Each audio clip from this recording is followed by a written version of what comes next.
is, of course, a busy travel day at airports. This is what it looked like at Minneapolis-St. Paul International this morning. One of the travelers we ran into is the father of St. Paul's new mayor-elect. We asked him for some travel tips. We say a prayer and travel light and get on board. Bring a little snack, just in case you get stuck on that tarmac, and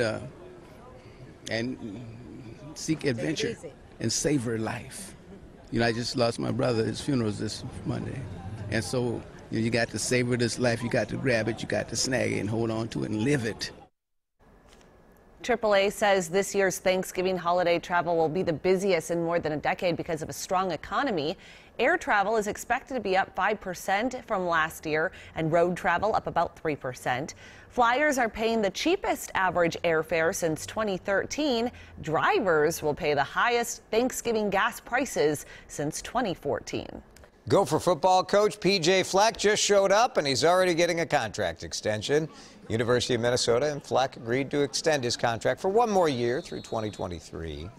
Just signed his 5-year contract in January for $18 million. Contract extension still needs to be approved by the Board of Regents, which will meet next month. The Gophers have 5 wins so far this year and 6 losses. In a statement, Fleck said it's an honor to coach at the University of Minnesota in the Big Ten. Athletic Director Mark Coyle and I share the same goal of building a championship culture and team at Minnesota.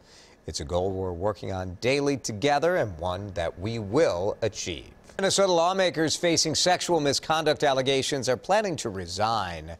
Democratic Senator Dan Schoen says he'll resign at a news conference this afternoon. His attorney says that Schoen plans on disputing several of the accusations, though, at that news conference. Republican Representative Tony Cornish says he will step down by December 1st.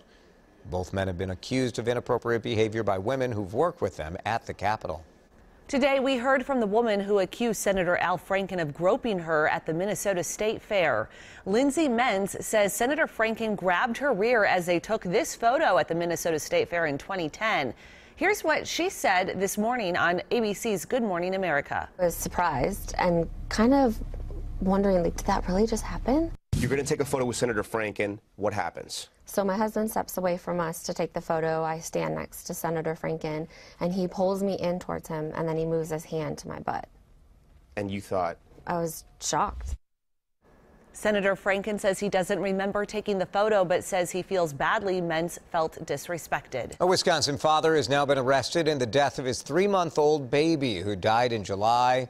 Barron County Sheriff's Department says 31-year-old Curtis Strand was arrested after a 4-month investigation, included interviews and autopsy as well. A 911 call at 5:30 in the morning on July 9th said a baby was not breathing at a residence in Haugen, Wisconsin. That baby died at a hospital a couple of days later. Sheriff says Strand could be charged with first-degree reckless homicide. With the help of a canine, authorities in West Fargo were able to seize more than $1 million worth of marijuana. That's about 286 pounds. Police made a traffic stop on Interstate 94 yesterday, and West Fargo Canine Disco gave a positive alert, giving the police probable cause to search the vehicle. That is when they found all of this pot. Police arrested 34-year-old Kimberly Norton of Ascov, Minnesota, for possession of marijuana with intent to deliver.